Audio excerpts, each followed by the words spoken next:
मेरी मम्मी 3 साल पहले ट्रेन एक्सीडेंट में गुजर गई थी और मैं अपने मम्मी पापा की अकेली बेटी थी। मेरा नाम साहिदा है। हम लोग काफी साल पहले हैदराबाद शिफ्ट हो गए थे। यहाँ हमारे 2-3 फैमिली फ्रेंड्स के अलावा और कोई रिश्तेदार नहीं था। बस हम तीनों अकेले रहते थे। मम्मी के बाद हम सिर्फ 2 रह गए थे। घर में ही पापा ने जनरल स्टोरी की दुकान खोली हुई थी, जिससे हमारी इनकम होती थी। मम्मी के जाने के बाद मुझे भी तन्हाई महसूस होती थी। सुबह मैं स्कूल चली जाती थी। काम वाली सुबह घर की सफाई वगैरह करके खाना तैयार करके चली जाती थी। स्कूल से वापसी पर हम दोनों बाप बेटी साथ खाना खाते थे। मम्मी की कमी बहुत महसूस होती थी। इसी तरह 1 साल गुजर गया। मैं सोचती कि अगर मुझे मम्मी की इतनी कमी महसूस होती है तो पापा का क्या हाल होता होगा। मैं जवान हो रही थी। मेरा शरीर लड़की से औरत बन रहा था। फिर एक रात को जो हुआ, उससे हम दोनों बाप बेटी की जिंदगी बदल गई। जुलाई की रात थी। बहुत तेज बारिश हो रही थी। बादल बहुत जोर जोर से गरज रहे थे।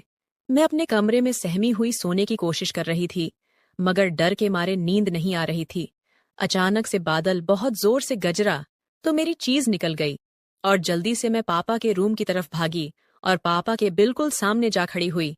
सब कुछ इतना जल्दी में हुआ कि मैं यह भी ना देख सकी कि मेरे पापा उस वक्त अपने बेड पर बिल्कुल गलत हालत में कुछ कर रहे थे। पापा को इस तरह देखा तो मेरे होश उड़ गए। मेरा मुंह खुला का खुला रह गया। मैंने बोला, सॉरी पापा, मैं डर गई थी, इसलिए जल्दी में दरवाजा बिना नॉक किए अंदर आ गई। इतनी देर में पापा ने अपने ऊपर बेडशीट डाल ली और घबराकर उठकर बेड पर बैठ गए और बोले, सॉरी बेटा कि तुमने मुझे इस तरह देख लिया। आ जाओ और यहाँ मेरे पास बैठ जाओ। जब बारिश रुक जाए तो चली जाना अपने रूम में। मैंने बोला, मैं अभी चली जाती हूँ पापा, आप डिस्टर्ब होंगे, आप कुछ कर रहे थे। लेकिन पापा ने जवाब देने की वजह मुझे हाथ पकड़कर अपने साथ बेड पर बिठा लिया। पापा, आपने कुछ नहीं पहना, मुझे शर्म आती है। ये कहते हुए मुझे खुद अपने बारे में याद आया कि मैं भी सिर्फ एक पतली टी शर्ट और शॉर्ट्स पहनी हुई थी। जल्दीबाजी में टी शर्ट के अंदर ब्रा भी पहनना भूल गई थी। एक तरफ पापा को मैं उसे हालत में देख चुकी थी और अब वह सिर्फ बेडशीट डाले बैठे थे, और दूसरी तरफ मैं भी उनके बराबर बैठी हुई थी। मेरी सांस फूल रही थी। मुझे उस रात पापा के बराबर बैठकर पहली दफा एहसास हुआ कि मैंने इतनी बड़ी होकर भी अभी तक कुछ नहीं किया था। एकदम कुंवारी थी। अचानक बारिश का शोर और ज्यादा हो गया और साथ ही बादल एक बार फिर बहुत जोर से गरजे। मैं डर के मारे एकदम पापा से लिपट गई। इस तरह लिपटने से पापा की बेडशीट हट गई। मैं कोई 10 सेकंड तक यूं ही लिपटी रही। तब मुझे पता चला कि मैं अपने पापा से लिपटी हुई हूं। मैंने घबराकर पापा से अलग होने की कोशिश की तो पापा ने मेरी कमर से खींचकर मुझे मजबूती से अपने साथ जकड़ लिया और बोले, जानू ऐसे ही बैठी रहो। पापा से लिपटी हुई। मेरा सर पापा के सीने पर था। पापा, ये आप क्या रहे हैं? मैंने बोला, आज तुम्हारी मम्मी की बहुत याद आ रही है। पापा ने जवाब दिया, जब मम्मी की याद आती है तो आप ऐसे करते हैं। बेटा, वह तुम्हारी माँ थी, लेकिन मेरी बीवी थी, और मियाँ बीवी का रिश्ता अलग तरह का होता है। मैं समझ ही नहीं पापा। मैंने बोला, बेटी, क्या तुम्हें नहीं पता मियाँ बीवी का क्या रिश्ता होता है? पापा ने पूछा। नहीं पापा। मैंने बोला, अब मैं तुम्हें कैसे बताऊं कि मियाँ बीवी में क्या रिश्ता होता है, और इसी रिश्ते की वजह से तुम पैदा हुई और आज तुम यहाँ मेरे साथ बैठी हो। मैंने पूछा, वह कैसे? पापा, मेरी समझ में अब भी नहीं आ रहा था। पापा बोले, शादी के बाद मियाँ अपनी बीवी के साथ कुछ करता है तो फिर 9 महीने बाद बच्चा पैदा होता है। मैं बोली, पापा अभी भी समझ नहीं आया। पापा बोले, अब इससे आगे मैं जो तुम्हें बताऊंगा उसके लिए तुम्हें भी मेरी तरह कपड़े उतारने पड़ेंगे। क्या तुम तैयार हो? मैं पापा की बात सुनकर पूरी तरह शर्मा गई और कुछ न बोल पाई। मैं कुछ समझ कर बोल पाती उससे पहले ही पापा ने मेरी टी शर्ट निकल दी। आज मेरे अपने पापा जो कुछ भी मेरे साथ करने जा रहे थे, ये मेरी जिंदगी का सबसे अनोखा तजुर्बा था। अब पापा अपनी बेटी के साथ वह करने जा रहे हैं जो पापा मेरी मम्मी के साथ करते थे, और पापा फुल मस्ती में थे। मेरी नजरें पापा की नजरों से मिली और मैंने शर्म से आंख बंद कर ली। आज मैं अपने ही सगे अब्बू से यह सब करवा रही हूँ। हम दोनों बाप बेटी कुछ देर तक लिपटे रहे।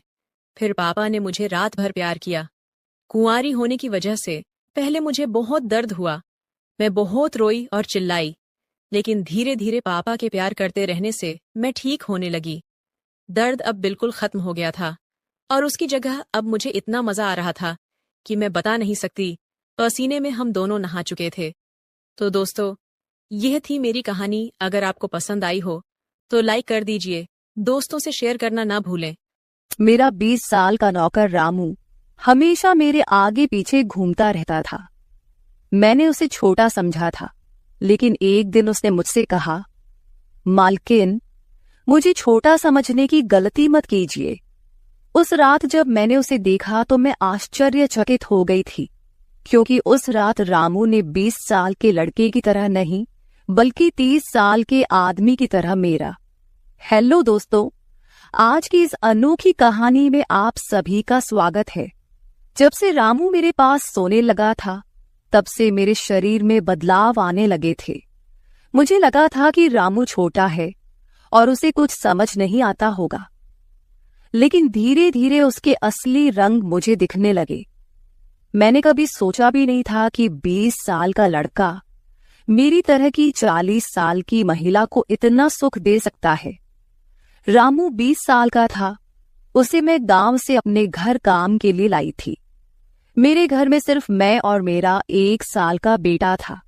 जब मैं काम पर जाती थी तो रामू मेरे बच्चे की देखभाल करता और वह मेरे घर में ही रहता था। मैं बिना शादी के मां बन गई थी। मेरे प्रेमी ने शादी का झांसा देकर मुझसे प्रेम का खेल खेला। जब मैं गर्भवती हो गई तो मैं उसके घर गई और वहां मैंने देखा कि उसकी शादी हो रही थी। उसने मुझसे प्रेम का नाटक किया और किसी और लड़की से शादी कर ली थी। मेरे पेट में पल रहे बच्चे को मारने का मेरा मन नहीं हुआ, और जब मैंने गर्भपात कराने का सोचा, तब तक समय निकल चुका था। मैं 5 महीने की गर्भवती हो चुकी थी। मेरे माता पिता ने मुझे और मेरे बच्चे को स्वीकारने से इनकार कर दिया। तब मैं अकेली रहने लगी। कई महीने पहले मैं अपने गांव गई थी, अपने दादा के 100वें जन्मदिन के लिए। मेरे दादा ने मुझे जन्मदिन का निमंत्रण भेजा था और इसलिए मैं गांव गई थी। मेरे बेटे को वहां सिर्फ मेरे दादा ने ही प्यार से गोद में लिया था। आरव उनके पास खेल रहा था। तभी ऑफिस से मेरा फोन आया और मैं कुछ देर के लिए फोन पर बात करने के लिए बाहर चली गई। जब मैं वापस आई तो मेरा आरव दादा के पास नहीं, बल्कि घर के एक नौकर के पास था। मैंने देखा कि आरव उस नौकर के पास अच्छे से खेल रहा था। मैंने अपने बच्चे को उस नौकर से लिया और वहां से जाने लगी। तभी उस नौकर ने मुझे रोका। वह कहने लगा, मालकिन, मुझे थोड़ी मदद चाहिए। मुझे पैसे की नहीं बल्कि काम की जरूरत है।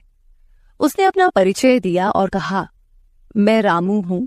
मैं इस घर में गाय भैंस के गौशाले की सफाई का काम करता था, लेकिन अब बड़े साहब गाय भैंस बेचने की बात कर रहे हैं। अगर आपके पास कोई काम हो तो दीजिए। मुझे काम की बहुत जरूरत है। मेरे माता पिता भी मजदूरी करते हैं। मुझे काम की बहुत जरूरत है। तब मैंने कहा, मेरे बच्चे की देखभाल का काम है, लेकिन इसके लिए तुम्हें शहर चलना होगा। इस काम के लिए मैं तुम्हें 5,000 रुपये महीना दूंगी। रामू मेरे साथ शहर आने के लिए तैयार हो गया। आरव उसके साथ अच्छे से रहता था और यह देखकर मैंने रामू को अपने घर लाने का फैसला किया। रामू तब से मेरे घर में ही रहने लगा। उसने कहा कि हर 4 महीने बाद जब थोड़े पैसे जमा हो जाएंगे, तब वह अपने गांव जाएगा। रामू दिन भर मेरे बच्चे की अच्छे से देखभाल करता और घर के कामों में भी मेरी मदद करता। रामू को घर आए 1 महीना हो चुका था और इस 1 महीने में उसने मेरा दिल जीत लिया था। उसकी देखभाल से मेरे बेटे की सेहत भी सुधर गई थी। जो आरव मुझे परेशान करता था, अब वह रामू के हाथों से अच्छे से खाना खाता था। मैंने रामू को एक अलग कमरा दिया था। एक दिन रात में आरव बहुत रोने लगा। किसी भी तरह से वह शांत नहीं हो रहा था। बच्चे के रोने की आवाज सुनकर रामू मेरे कमरे में आया और उसने आरव को मुझसे ले लिया। रामू के पास जाते ही आरव शांत हो गया था। रात बहुत हो चुकी थी। आरव रामू को छोड़ नहीं रहा था, तो मैंने रामू को अपने कमरे में ही सोने के लिए कह दिया। सुबह जब मैं उठी तो आरव रामू से लिपटकर सो रहा था। उस रात के बाद से रामू आरव के लिए मेरे कमरे में सोने लगा। रामू के आने के बाद सब कुछ अच्छे से चल रहा था। रामू के काम से खुश होकर छुट्टी के दिन मैं उसे मॉल लेकर गई। वहां मैंने उसके लिए अच्छे कपड़े खरीदे और सैलून में जाकर उसकी नई हेयर स्टाइल बनवाई। रामू देखने में अच्छा था, लेकिन वह एकदम साधारण तरीके से रहता था। उस दिन मैंने उसका पूरा लुक ही बदल दिया था। उसे नए अंदाज में देखकर मैं भी उस पर विश्वास नहीं कर पा रही थी। कल तक जो एक साधारण सा नौकर था, वह इतना हैंडसम और स्मार्ट दिख सकता है, इसकी मैंने कल्पना भी नहीं की थी। मॉल से हम घर आए तो आरव आते ही सो गया था। मैंने उसे कमरे में बिस्तर पर सुला दिया और पानी पीने के लिए बाहर जाने लगी। तभी रामू मेरे लिए पानी लेकर आया। पानी पीकर मैंने गिलास रखा और रामू मुझे तब से ही एकटक देख रहा था। जैसे ही मैंने गिलास रखा, उसने मुझे गले लगा लिया। कई सालों बाद किसी पुरुष ने मुझे गले लगाया था। मैंने उसे खुद से दूर किया। तब रामू ने कहा, मालकिन, आपकी वजह से आज पहली बार मैंने खुद से प्यार करना सीखा है। जिंदगी बहुत खूबसूरत है, बस इसे जीना आना चाहिए। आज आपने मेरा कायाकल्प करवा कर मुझ पर बहुत बड़ा उपकार किया है। मैं सच में बहुत अच्छा दिख रहा हूँ। रामू के चेहरे पर खुशी देखकर मैं भी खुश थी। अगले दिन से वह बहुत स्वच्छ और सलीके से रहने लगा था। वह 20 साल का था, लेकिन गांव का लड़का होने के कारण उसकी कद काठी अच्छी थी। वह घर में भी रोजाना कसरत करता था। उसकी लंबाई भी ठीक ठाक थी।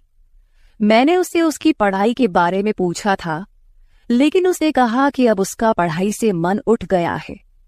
हर सुबह ऑफिस जाने से पहले मैं अपने बच्चे को दुलार कर ऑफिस के लिए निकलती थी। आज जब मैं ऑफिस के लिए निकलने से पहले आरव को चूमने गई, तब वह रामू की गोद में था। अचानक आरव ने अपनी गर्दन घुमाई और मेरे होंठ रामू के गाल पर जा लगे। मुझे बहुत शर्मिंदगी महसूस हुई। मैंने उससे माफी मांगी और ऑफिस के लिए निकल गई। शाम को जब मैं घर आई, तब भी मैं रामू की आंखों में नजर नहीं मिला पा रही थी। रामू ने आरव को खाना खिलाकर सुला दिया था। फिर हम दोनों ने साथ में खाना खाया। खाना खत्म करने के बाद मैं अपने कमरे में गई। वहां मैं अपनी दवाइयां ले रही थी। मुझे माइग्रेन की समस्या थी, उसी की दवा मैं ले रही थी। दवा लेने के बाद भी मेरा सिर बहुत दर्द कर रहा था। मैं अपने कमरे में सिर पकड़कर बैठी हुई थी। कुछ देर बाद रामू कमरे में आया। मुझे इस हाल में देखकर उसने पूछा कि क्या हुआ। जैसे ही उसे पता चला कि मेरा सिर दर्द कर रहा है, उसने मेरे सिर की मालिश शुरू कर दी। रामू की मालिश से मुझे आराम मिल रहा था। धीरे धीरे मुझे गहरी नींद आने लगी। उस रात मुझे बहुत अच्छी नींद आई थी। अगले दिन हमारे ऑफिस में ट्रेडिशनल डे का फंक्शन था और इसके लिए मैंने गुजराती लुक अपनाने का फैसला किया। मैंने घाघरा पहन लिया था, लेकिन स्कर्ट का नॉट बांधने में मुझे दिक्कत हो रही थी। तब मैंने रामू को कमरे में बुलाया और उससे नॉट बांधने को कहा। नॉट बांधते समय उसका हाथ मेरी खुली पीठ पर से गुजर रहा था। मैंने उसे छोटा समझा था, इसलिए मैंने उसे यह काम करने के लिए कहा था। मेरे पास और कोई विकल्प भी नहीं था। तैयार होकर जब मैं जाने लगी तो रामू ने मुझे रोका और अंदर से काजल लेकर आया। उसने मेरे कान के पीछे काजल लगाया और कहा, मालकिन, अब आपको किसी की नजर नहीं लगेगी। आप बहुत सुंदर लग रही हैं। उसकी बात सुनकर मैं हंसी और चलने लगी।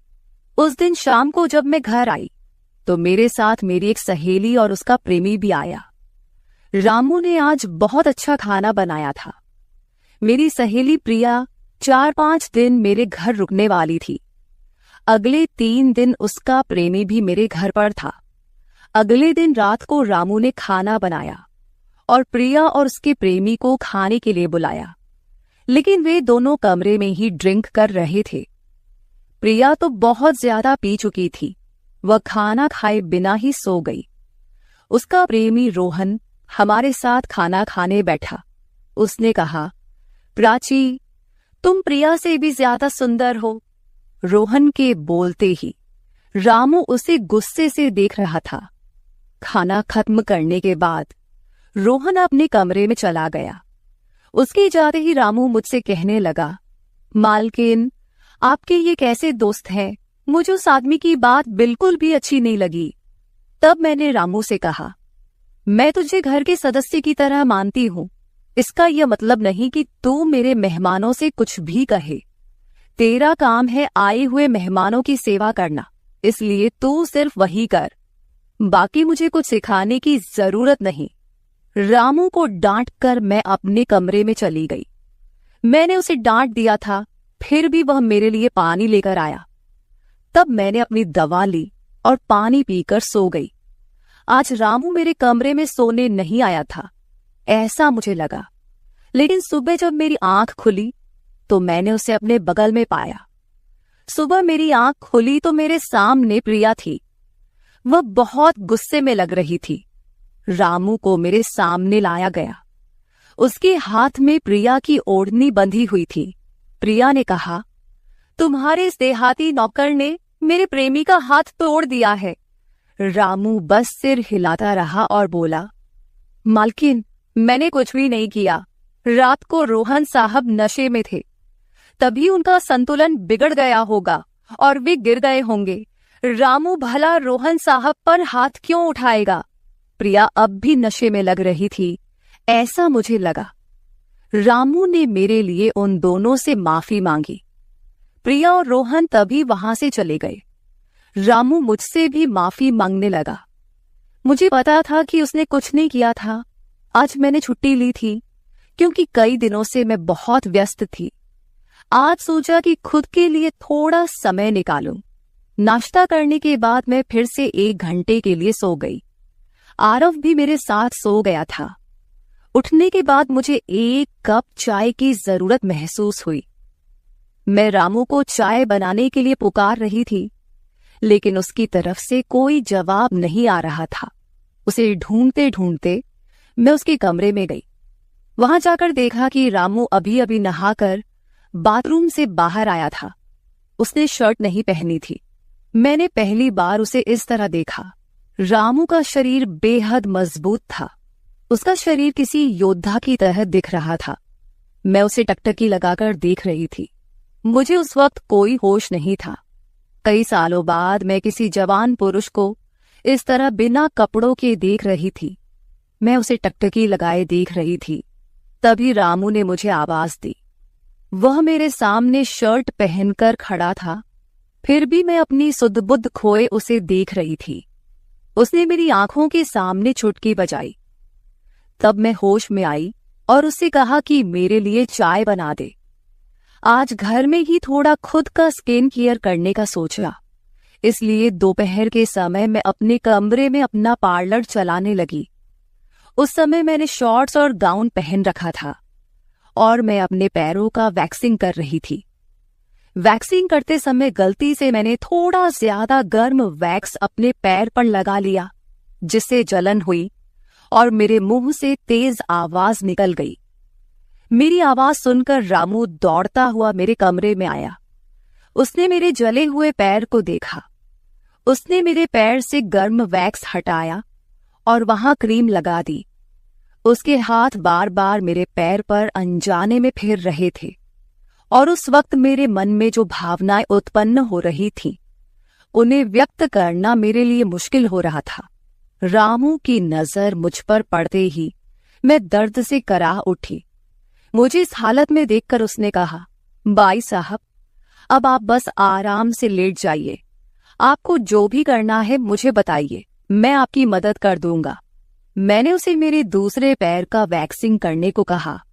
रामू ने जैसा मैंने बताया वैसा ही किया। उसने मेरे चेहरे की मसाज भी कर दी। उसके स्पर्श से मुझे बहुत आराम मिला। आज का छुट्टी का दिन मेरे लिए आरामदायक बीता। रामू में हर गुण भरा हुआ था। वह किसी भी काम में पीछे नहीं था। आज रात मैंने उसे मेरे कमरे में सोने के लिए मना कर दिया। दिन भर मैं घर में नहीं होती, कम से कम रात को तो मुझे मेरे बच्चे के साथ अकेले समय बिताना चाहिए। हर बार रामू का आना मुझे पसंद नहीं था, इसलिए मैंने उसे कमरे में सोने के लिए मना कर दिया। इस तरह दिन बीतने लगे। कुछ दिनों तक रामू के बिना आरव रात को सो नहीं पाता था, लेकिन धीरे धीरे उसने रोना बंद कर दिया।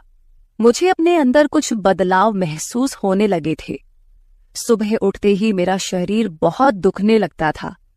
अचानक ये सब क्यों हो रहा है, समझ नहीं आ रहा था। कुछ दिनों में मेरी शारीरिक पीड़ा इतनी बढ़ गई कि मुझे बिस्तर से उठने की भी इच्छा नहीं होती थी।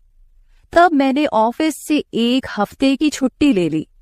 कुछ दिनों आराम किया, शायद थोड़ा ठीक हो जाऊं। अब पूरा वक्त आरव रामू के साथ रहता था।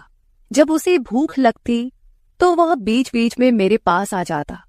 आज मैं अपनी कमर पकड़कर बैठी थी। रात को रामू पानी लेकर मेरे कमरे में आया। मेरी कमर पर हाथ देखकर उसने समझ लिया कि मुझे बहुत तकलीफ हो रही है। रामू ने कहा, बाई साहब, अगर आपको कोई आपत्ति ना हो तो मैं आपकी कमर की मालिश कर देता हूं। मेरी कमर इतनी दुख रही थी कि मैंने उसकी मालिश के लिए हाँ कर दी, लेकिन उससे पहले मैंने अपने कमरे की लाइट बंद कर दी। छोटे 0 बल्ब की रोशनी में मेरी कमर उसे नहीं दिखेगी, इसलिए मैंने कमरे की बड़ी लाइट बंद करके 0 बल्ब जला दिया। वह जब मालिश कर रहा था, मुझे बहुत आराम मिल रहा था। मालिश करने से मेरी पीड़ा जैसे झट से गायब हो गई थी। मालिश करते समय रामू ने मुझसे पूछा, बाई साहब, आपको आरव के पिता की कभी याद नहीं आती? आप इतनी सुंदर और जवान होकर भी अभी तक अकेली क्यों हैं? उसके सवाल का मेरे पास कोई सही उत्तर नहीं था। मैंने उससे कहा कि शायद तुम्हारे सवाल का उत्तर मेरे पास नहीं है। उस सवाल पर वहीं विराम लग गया। रामू की मालिश से मुझे अच्छी नींद आ गई थी। अगले 2 दिन बाद वह तारीख थी जब मैंने अपने प्रेमी से मुलाकात की थी। आखिर वह दिन आ ही गया। उस दिन मैंने दिन भर अपने मन को किसी न किसी काम में व्यस्त रखने की कोशिश की, लेकिन रात के अंधेरे में मुझे अपने प्रेमी की बहुत याद आ रही थी। आज वह मेरे साथ नहीं था, लेकिन वह मेरे बच्चे का पिता था। आरव को देखकर मुझे रोज उसकी याद आती थी और आज मैं अपनी भावनाओं को छुपा नहीं पाई। मैं अपने कमरे में जोर जोर से रोने लगी। आरव पास में सो रहा था, इसका भी मुझे ध्यान नहीं रहा। मैंने आज अपनी दवाइयां भी नहीं ली थीं। रामू पानी लेकर मेरे कमरे में आया। मुझे रोते हुए देखकर उसने मुझे पानी पिलाया। जब मैं शांत हुई तो उसने मुझे दवाइयां दी। मेरे रोने की आवाज से आरव हल्का हिलने लगा। वह जाग न जाए, इसलिए रामू मुझे अपने कमरे में ले गया। वहां जाकर मैंने उसे कसकर गले लगा लिया। ऐसा लग रहा था कि मैंने अपना होश खो दिया था। मेरा रोने का कारण सुनकर रामू भी शांत हो गया था। वह लगातार मेरे आंसू पोंछ रहा था। रोते रोते मैंने उसका कंधा पकड़ लिया। धीरे धीरे मैंने उसे और करीब खींच लिया। मैंने उससे कहा, रामू, आज की रात मैं तुम्हारे साथ बिताना चाहती हूं। तब रामू ने कहा, भाई साहब, मैं अभी छोटा हूं, मुझे कुछ भी नहीं आएगा। उसकी बात सुनकर मैंने उसे और पास खींच लिया। उस रात मैं उसके कमरे में थी, लेकिन सुबह जब मैं उठी तो वह मेरे पास नहीं था। उसकी शर्ट वहीं पड़ी हुई थी। जब मैं बाहर गई तो मैंने देखा कि रामू मेरे बच्चे को दूध और बिस्किट खिला रहा था। मुझे आरव का ख्याल नहीं आया था, लेकिन रामू ने नहीं भुलाया। उसने हम दोनों माँ बेटे को खुश कर दिया था। रात की थकान के बाद मैं सुबह देर से उठी थी। दिन भर रामू ने मुझसे नजरें नहीं मिलाईं। आज प्रिया मुझसे मिलने घर आई थी। वह रामू की तरफ देख भी नहीं रही थी। रामू ने उसे पानी दिया और कमरे से बाहर चला गया। थोड़ी देर बातें करने के बाद प्रिया जाने लगी। जाते समय उसने मुझसे कहा, जितनी जल्दी हो सके अपने नौकर को यहां से निकाल दो। वह दिखने में जितना मासूम लगता है उतना है नहीं। उसकी बात का मैंने खास ध्यान नहीं दिया। रोज की तरह रात को खाना खाने के बाद रामू ने मुझे पानी का गिलास मेरे कमरे में लाकर दिया और उसने आरव को भी सुला दिया था। आरव आज बाहर हॉल में झूले में सो रहा था। रामू उसकी देखभाल कर रहा था। मैंने अपने कमरे की लाइट बंद कर दी और सो गई। कुछ समय बाद मुझे आरव की आवाज सुनाई दी। उसकी आवाज से मेरी नींद खुली। मैं उठने वाली थी कि तभी उसकी रोने की आवाज बंद हो गई। कुछ समय बाद मुझे अपने कमरे का दरवाजा खुलने की आवाज सुनाई दी। मैं चुपचाप सब देख रही थी। रामू मेरे कमरे में आया था। उसने मेरे पास आकर यह देखने की कोशिश की कि मैं सो रही हूं या नहीं, और फिर उसने मेरा मोबाइल उठाया। उसकी वह खोजबीन देखकर मैंने जल्दी से कमरे की लाइट ऑन कर दी। मुझे जागता हुआ देखकर वह चौंक गया। मैंने उसके हाथ से अपना मोबाइल छीन लिया। मैंने उससे कहा, रामू, यह सब क्या चल रहा है? तुम इस वक्त यहां क्या कर रहे हो? वह कुछ नहीं कहकर वहां से जाने लगा, लेकिन मैंने उसे इतनी आसानी से छोड़ने का इरादा नहीं किया था। मैंने उसे उसका वीडियो दिखाया जिसमें वह प्रिया के बॉयफ्रेंड पर हाथ उठा रहा था। उस दिन रोहन के मोबाइल का कैमरा गलती से चालू रह गया था और उसमें उनकी हाथापाई रिकॉर्ड हो गई थी। सुबह जब प्रिया मुझसे मिलने आई थी तब उसने मुझे वह वीडियो दिखाया था और तब से मैं रामू पर नजर रख रही थी। रामू, तुमने झूठ क्यों बोला? तुमने रोहन पर हाथ क्यों उठाया? तब उसने कहा, जो भी आप पर बुरी नजर डालेगा उसके साथ मैं यही करूंगा। मालकिन, उस रात जब रोहन नशे में था वो आपके कमरे में आया था। वो आपके साथ कुछ गलत करने की कोशिश कर रहा था और इसलिए मैंने उस पर हाथ उठाया। रामू की बात सुनकर मैंने कहा, ठीक है, मैं तुम्हारी बात मानती हूं, लेकिन तुम मुझे नींद की दवा क्यों दे रहे थे? आज मैंने तुम्हें मेरे पानी में दवा मिलाते हुए देखा है। तुम्हारी नजर मुझ पर थी और तुम जो चाहते थे वह मैंने तुम्हें दे दिया है। अब अपना हिसाब करो और गांव निकलो। मेरी बात सुनकर रामू बोला, मालकिन, आप जैसा सोच रही हैं वैसा कुछ भी नहीं हुआ है।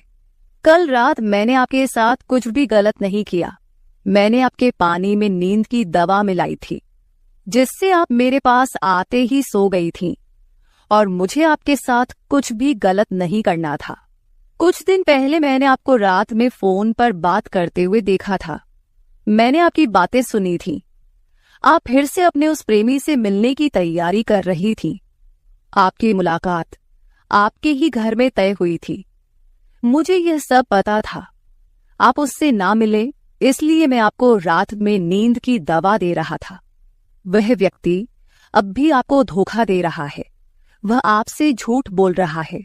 वह आपके बच्चे को आपसे छीनने के लिए आपके करीब आ रहा है। उसकी पत्नी को बच्चा नहीं हो सकता, इसलिए वह आपके पास आ रहा है। उसने अपनी पत्नी को तलाक नहीं दिया है। वह आपसे झूठ बोल रहा है। रामू, तुम हो कौन? तुम्हें यह सारी जानकारी कैसे मिली? तब उसने कहा, आपके बाबा साहेब ने मुझे आपका फोटो दिखाया था। मुझे आप पहली नजर में ही अच्छी लगी थी, लेकिन बाबा साहेब ने यह भी कहा था कि आप शादी के खिलाफ हैं। तब मैंने उनके साथ मिलकर यह प्लान बनाया। आपके दिल में अपनी जगह बनाने के लिए मैं यहां आया था, लेकिन यहां आने के बाद मैंने देखा कि बहुत से लोग आप पर बुरी नजर रखते हैं, इसलिए मैंने आपकी सुरक्षा करनी शुरू कर दी। रामू 20 साल का नहीं था। मेरा पहला शक सही निकला। वह 30 साल का था और एक अच्छी नौकरी पर था। उसने मेरे प्यार के लिए इतनी मेहनत की थी।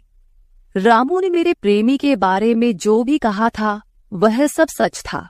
रामू ने मेरे प्रेमी की सारी जानकारी सही निकाली थी। रामू जैसा ईमानदार पति और मेरे बच्चे का पिता मिलना मेरे लिए बहुत बड़ी बात थी। मैं अपने प्रेमी के धोखे के जाल में फंसने से बच गई थी। आज मैं विक्रांत उर्फ रामू के साथ बहुत खुश हूं। वह मुझसे और मेरे बच्चे से बहुत प्यार करता है। मेरे बाबा साहिब की वजह से आज मेरा परिवार शुरू हुआ। मुझे रामू जैसा पति मिला, ये मेरा सौभाग्य था। दोस्तों, जो आपसे सच्चा प्यार करता है वह किसी भी कठिनाई में आपका साथ नहीं छोड़ता। रिश्ते निभाने वाले को किसी वजह की जरूरत नहीं होती और रिश्ते तोड़ने वालों के लिए एक बहाना भी काफी होता है। तो दोस्तों, ये थी हमारी आज की छोटी सी कहानी। आपको ये कहानी कैसी लगी कमेंट करके जरूर बताएं। अगर आप ऐसी ही और भी इंटरेस्टिंग कहानियां सुनना चाहते हो तो चैनल को सब्सक्राइब जरूर कर ले और बेल नोटिफिकेशन ऑन कर ले ताकि आपको मेरी आने वाली हर वीडियो समय से मिल सके। कल मिलेंगे एक और वीडियो के साथ। धन्यवाद। नौकर जोर लगा लगाकर मेरा मसाज करता। मैं उसको पैसे पकड़ाती तो कहता, रहने दो मालकिन, वसूली रात को करूंगा। मैं कुछ समझ नहीं पाती। जैसे जैसे वह मसाज करता मुझ पर खुमारी बढ़ती ही जाती और मैं सुकून से गहरी नींद सो जाती। लेकिन एक रात मुझे नींद नहीं आई। मेरे तो होश उड़ गए जब उस रात मसाज करते करते उसने, मेरा नाम दामिनी है, मैं बहुत खूबसूरत थी, इसीलिए शादी से पहले हर दिन मेरे लिए रिश्ता आता था। मैं अपने माँ बाप की इकलौती बेटी थी, इसलिए मेरा बाप चाहता था कि मैं डॉक्टर बनकर उसका नाम रोशन करूं। मगर जब मेरे लिए इतने अच्छे रिश्ते आते थे तो मेरी माँ मुझे कहती कि तुम अपनी पढ़ाई छोड़ दो ताकि मैं तुम्हारी शादी कर दूं। मगर मैं अपनी माँ से कहती थी कि मुझे तो डॉक्टर बनना है। मगर ये सुनकर मेरी माँ को गुस्सा आ जाता था और वह कहती थी कि तुम अभी शादी कर लो, ये डॉक्टर की पढ़ाई बाद में कर लेना।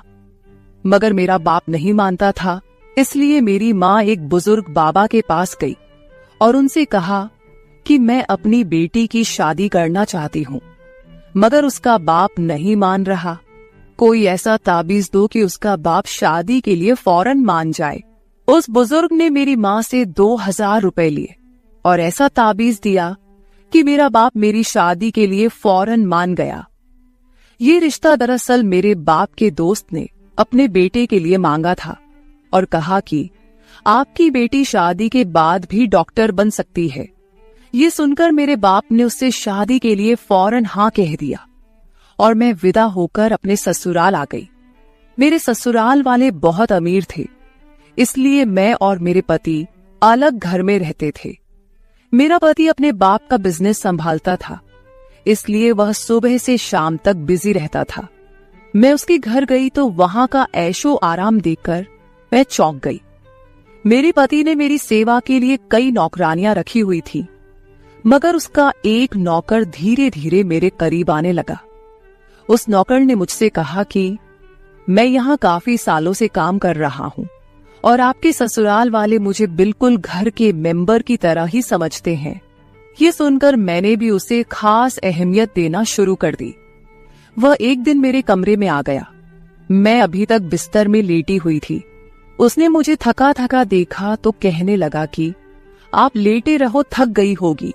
अगर आपको ऐतराज ना हो तो मैं आपके पैर दबा दूं। यह सुनकर मैं चौंक गई। मैं खूबसूरत थी, जवान थी, लेकिन मुझे मेरे पति के अलावा किसी मर्द ने नहीं छुआ था और ना ही मैंने किसी नौकर से कभी अपने पैर दबवाए थे। इसलिए मैंने फौरन मना कर दिया, क्योंकि मुझे अच्छा नहीं लगता कि कोई पराया मुझे छुए। यह सुनकर वह चुप हो गया और मेरे कमरे से चला गया। तभी मुझे एहसास हुआ कि मैंने उसकी बात का जवाब बहुत सख्ती से दिया था। शायद वह पहले भी मेरे ससुराल में ऐसे काम करता होगा, मगर मैंने साफ इनकार करके उसका दिल तोड़ दिया था। दरअसल मैं बहुत नरम दिल थी, इसलिए मुझे बाद में अफसोस होने लगा। मैं उसके बारे में सोचने लगी कि यह नौकर तो काफी जवान और खूबसूरत है, मुझे इससे पैर नहीं दबवाना चाहिए था। शायद मेरे पति को यह बात अच्छी न लगे। अगले दिन भी ऐसा हुआ। नौकर ने यही बात मुझे दोबारा कहा। मैं उस दिन बहुत थकी हुई थी, इसलिए मैंने अपने पैर बिस्तर से नीचे कर लिए और उससे कहा कि तुम मेरे पैर दबा दो। यह सुनकर वह खुश हो गया और उसने मेरे पैर दबाने शुरू कर दिए। वह इतने धीरे धीरे पैर दबा रहा था कि मुझे फिर से नींद आने लगी। ये देखकर वह नौकर कहने लगा, मालकिन, आपको नींद आ रही है, आप बिस्तर पर लेट जाओ। मैं आपके पैर दबाता रहूंगा। मैं जैसे मदहोशी में थी, इसलिए फौरन बिस्तर पर लेट गई। वह नौकर बिस्तर पर आ गया और मेरे पैर दबाने लगा। उसके बाद मुझे होश नहीं रहा और मैं सो गई। मुझे नहीं पता था कि मैं कितने घंटे सोती रही। मेरी आंख खुली तो मैंने देखा कि वह नौकर अभी तक मेरे पैर दबा रहा था। ये देखकर मुझे उस पर तरस आ गया और मैंने हाथ बढ़ाकर अपना पर्स खोली और कुछ नोट निकाले और उस नौकर के हाथ में रख दिए। ये देखकर वह शर्माने लगा।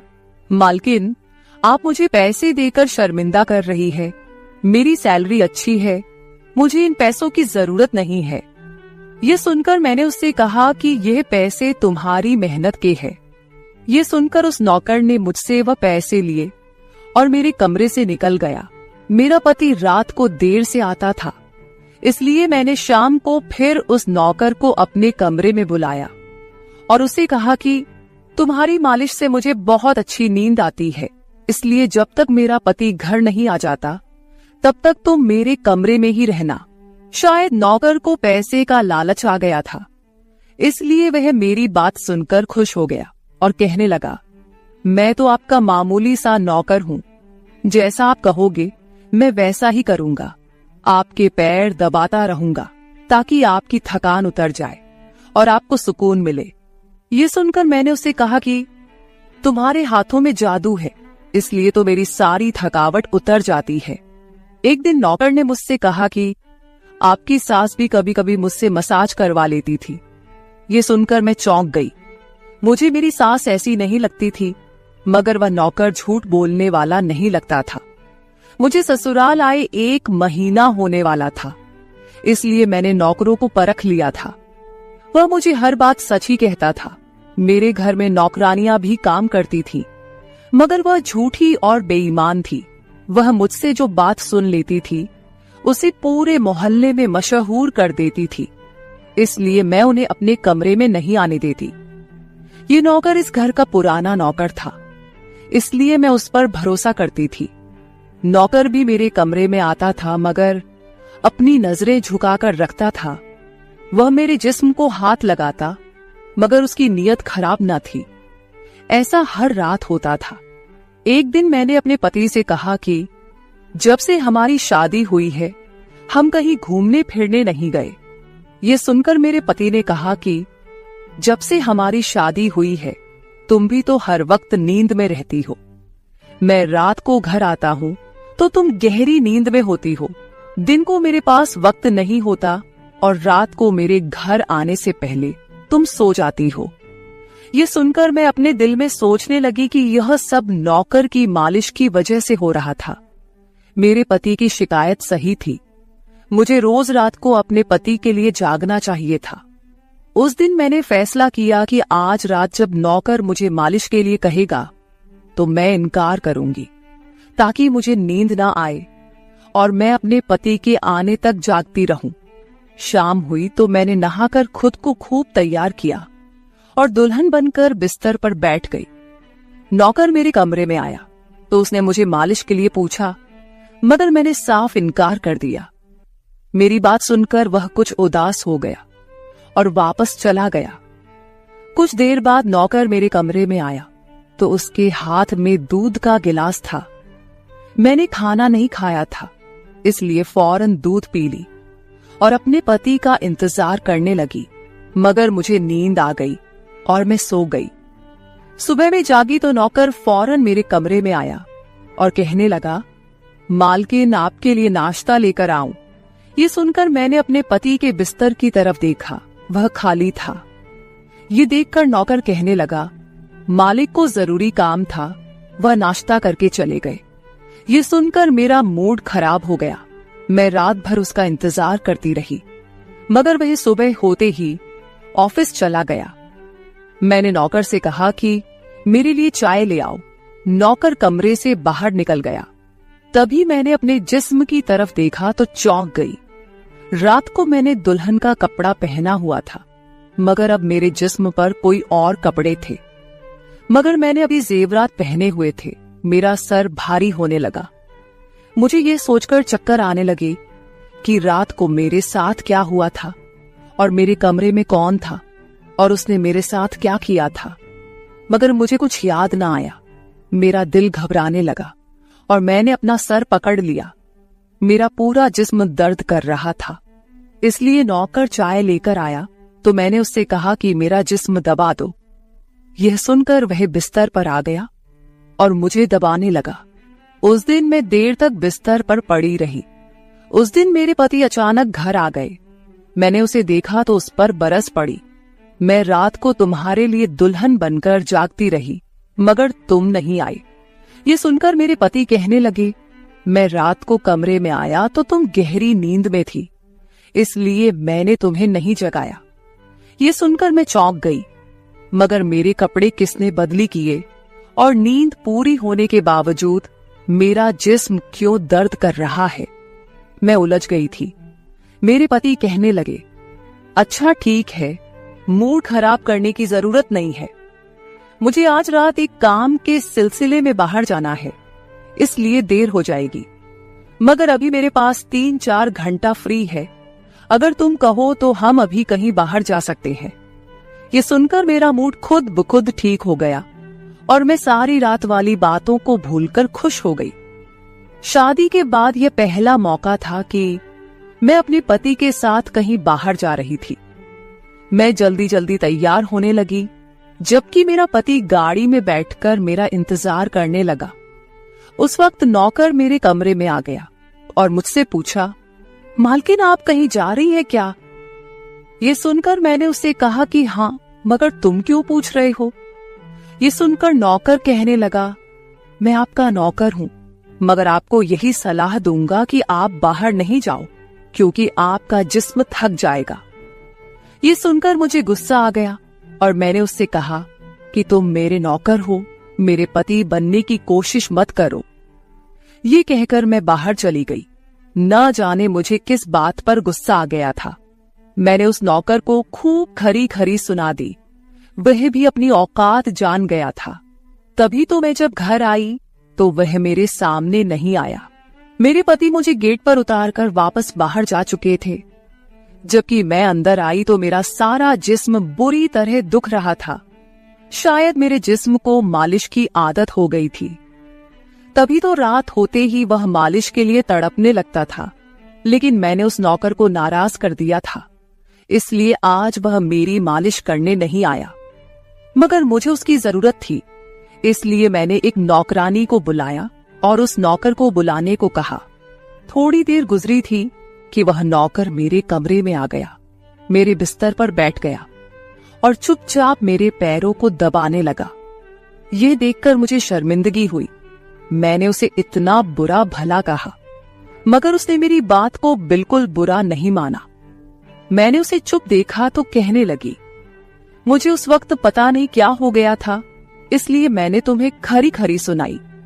मैं इतने दिनों के बाद अपने पति के साथ कहीं बाहर जा रही थी, इसलिए मुझे तुम्हारा टोकना अच्छा नहीं लगा, इसीलिए मुझे माफ कर दो।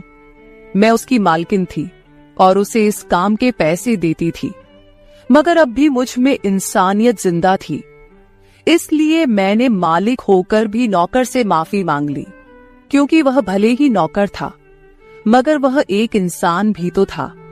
मेरी बात सुनकर वह नौकर कहने लगा, मैं आपका नौकर हूं, इस काम के लिए मैं आपसे सैलरी लेता हूं, इसलिए आपको हक है, आप जो चाहे मुझे कह दे।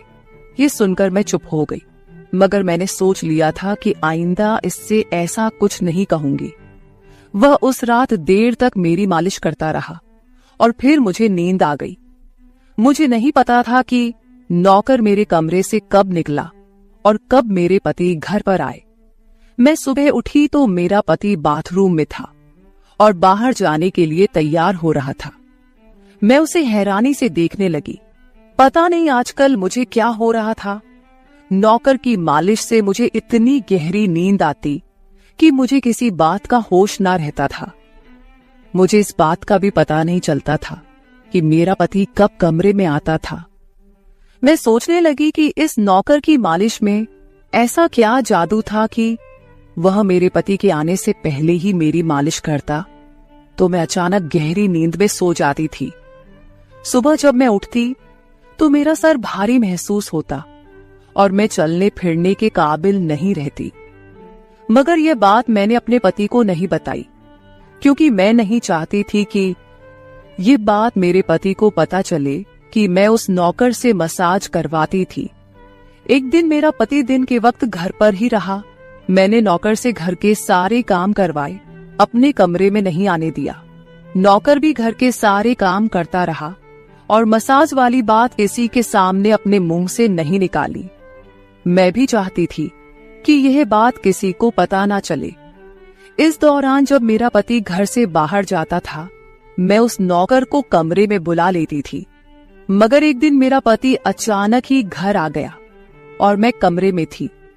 यह देखकर मैं बहुत घबरा गई और सोचा कि पति के आने से पहले नौकर को भगा दूं। मगर यह नौकर भी बड़ा समझदार था। मेरे पति के आने से पहले दूसरे काम पर लग गया और मेरे पति को कुछ पता नहीं चला। मैं मसाज घर की नौकरानियों से भी करवा सकती थी, मगर उस नौकर के हाथ में क्या जादू था कि मैं उसे हर रोज अपने कमरे में बुला लेती थी। मुझे पता नहीं क्या हो जा रहा था। जिस रात मैं नौकर से मसाज नहीं करवाती थी, उस रात मेरे पूरे जिस्म में दर्द हो जाता था। सुबह में जागती तो मेरा सर भारी हो जाता था और मुझे थकान भी हो जाती थी। एक रात मैंने नौकर से मालिश करवाई और गहरी नींद सो गई। सुबह मेरी आंख खुली तो फिर से मेरे कपड़े चेंज हो चुके थे। ये क्या माजरा था? ऐसा कौन करता था? क्या मेरा पति मेरे साथ ऐसा कर रहा था? मैं सोच में पड़ गई। मैंने शीशे के सामने जाकर देखा तो चौंक गई। मेरे पूरे जिस्म पर लाल निशान पड़ गए थे। यह कैसे निशान थे? मैं अपने जिस्म पर हाथ फेरने लगी। मैं जैसे उस निशान को मिटाना चाहती थी, मगर ऐसा न हुआ। अगले दिन फिर मैंने अपने जिस्म को देखा कि निशान खत्म होने के बजाय फैलने लगे थे। मैं घबरा गई। तभी मेरे कमरे में नौकर आ गया और उसने मुझे मालिश को कहा। मैं उस निशान को छुपाना चाहती थी, इसलिए उसे कहा कि आज तुम सिर्फ मेरे पैर दबा दो। उसने मुझसे कुछ नहीं पूछा, मगर मैं अंदर ही अंदर डर रही थी। किसी दिन मेरे पति ने यह निशान देख लिए तो मैं उसे क्या जवाब दूंगी। मैं ये सोच सोचकर थक चुकी थी, इसलिए मैंने तकिए पर पैर रख दिए। नौकर मेरा मसाज करने लगा। मेरी आंखें नींद से बंद होने लगी थी। तभी मुझे नौकर ने ऐसी बात कह दी जिसे सुनकर मेरे होश उड़ गए। उसने मुझसे कहा, मालकिन आप मुझे बहुत अच्छी लगती हो। मेरी आंखें बहुत बोझल होने लगी थी। मुझे उसकी बात समझ नहीं आई और फिर मैं गहरी नींद सो गई। सुबह मेरी आंख खुली तो मेरा पति भी बिस्तर में लेटा हुआ था। मेरा सर भारी हो रहा था और जिस्म दर्द से छूट रहा था, मगर उसके बावजूद मैं अपने पति के करीब गई और उसे धीरे से उस निशान के बारे में बता दिया। मैंने सोचा कि यह निशान बढ़ रहे थे, इसलिए मुझे यह बात अपने पति को बता देनी चाहिए। ये सुनकर मेरे पति ने मेरे जिस्म से कपड़ा हटाया तो वह उछल पड़ा। वह मुझसे दूर हो गया और कहने लगा, तुमने मुझे धोखा दिया है, बेवफाई की है और तुम्हें उसी की सजा मिली है। यह कोई बीमारी नहीं है, बल्कि तुम्हारा गुनाह है।